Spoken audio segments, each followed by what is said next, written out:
Hey guys, how's it going? My name's Azriel. Today I'm going to be discussing some team building information for y'all. Made a couple example teams, that way I can explain kind of my thought process of when I build a team. So we'll go ahead and jump into that right now. Alright, so my first example team is my fist team.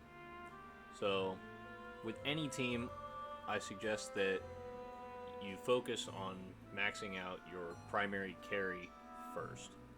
So in this team comp, it is actually Tyrant Overlord Killidia.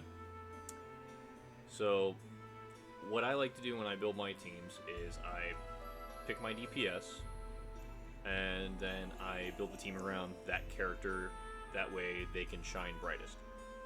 So as most people that have this character know, he's rather difficult to build a team around because of his NE7 right here. Oh, or NE5 actually, where his speed goes up by 30% every turn. It stacks up 2 turns. That makes, even at base speed of 55, that makes him at 88 speed by wave 3, which is pretty hard to manage. So the way I actually built this team utilizes speed boost. Jennifer and Asagi both have access to that skill in their spells. Right here, low investment. It's a 20% speed buff at base, but it builds up so as you level the skill. So on my Jennifer, for example, if we go and look at her speed boost, she's actually at 30% on that. So it actually matches Tyrant Overlord Killidia's. So if you have access to speed boost, Asagi also has access to speed boost, might I add. It's part of the reason she's on this team. So if we go to spells right now, speed boost trigger. I'm still leveling it right now though. I just added her to the team. She's only 8 out of 9. Should be there soon. But in theory, the idea is that these two characters right here can buff the speed of my 2 carries, or my supports, and then they in turn buff my carry. So I've kept his speed low by doing some simple speed math. He's going to gain 30% on the first turn at 58 speed, right? So that's going to put him at 75 speed because the game rounds down. And that lets my Asagi and my Jennifer still act before him because of the turn order. Basically, the placement of your units matters in your actual team themselves. Characters with speed ties will always be done in the... Basically, their turns happen in order of their placement in the team. So, because of that, he will always act after them in the event of a speed tie. So I have Asagi here at 77 speed, Jennifer at 75 speed to make up for that. So that way they can in turn act before Killidia to speed boost my Zed and my Laharl, so that they will both act before Killidia even on round 2. And then round 3, I have Jennifer cast it on herself, Asagi cast it on Girl Laharl, that way they can both pass SP down to him. So you kind of want to be thinking about this when you're building a team. There's different synergies for characters. The biggest thing that you want for basically any team is just a solid damage dealer and a way to buff that damage dealer's ability to deal damage. So that's why Zed and Girl Laharl are here. They both have access to Mega Braveheart, very strong support spell. It boosts attack by a large amount. It starts at 40%, goes up from there. So they both have that, and then I also have Zed on here for Mega Armor Break, which will allow me to lower a boss's defense by 40%. In raids, that matters a lot. The defense debuff cap is 50%, so I'll be doing that in 1 turn once that's leveled. So yeah, that's basically the rundown of the Fist team. Give you an idea of one team idea.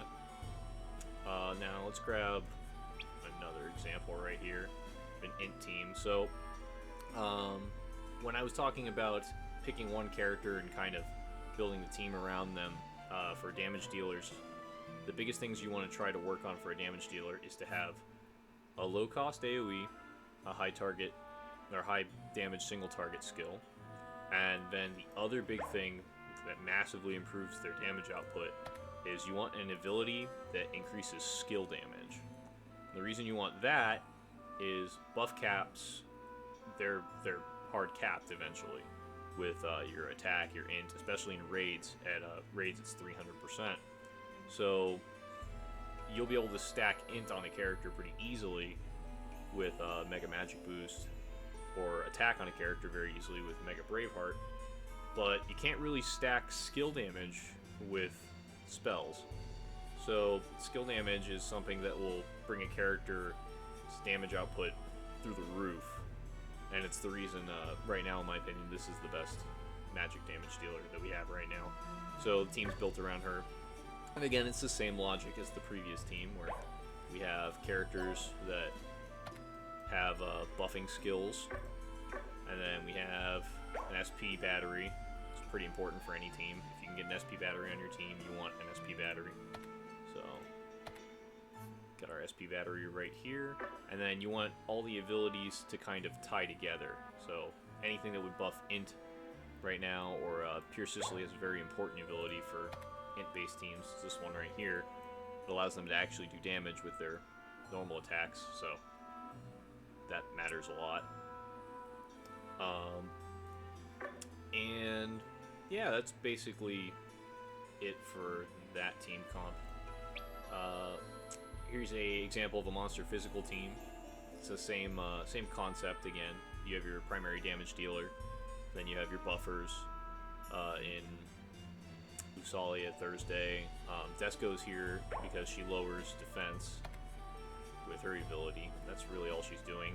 Supplementary damage every now and then. Then we have Curtis for armor breaking. So you can understand basically the concept. You want to have one damage dealer or two maximum, and you want to build the team around buffing those characters and their damage outputs to their fullest potential. For monster physical teams, for example, Lusalia as a support is just very powerful due to her abilities, all benefiting your damage dealer a lot, and then she also has access to that spell. So you generally want, for me anyway, when I build teams, I look at it as I have a checklist of things every team needs. So for a physical team, like my fist team, I need an S target single damage, or an S single target skill. I need an AoE that I can spam. I need an SP battery. I need someone to lower defense, and I need attack buffs. So any combination of characters that can get me all of those things is the first thing I look for. And the second thing I look for is what characters that can get me those things and have abilities that benefit the team.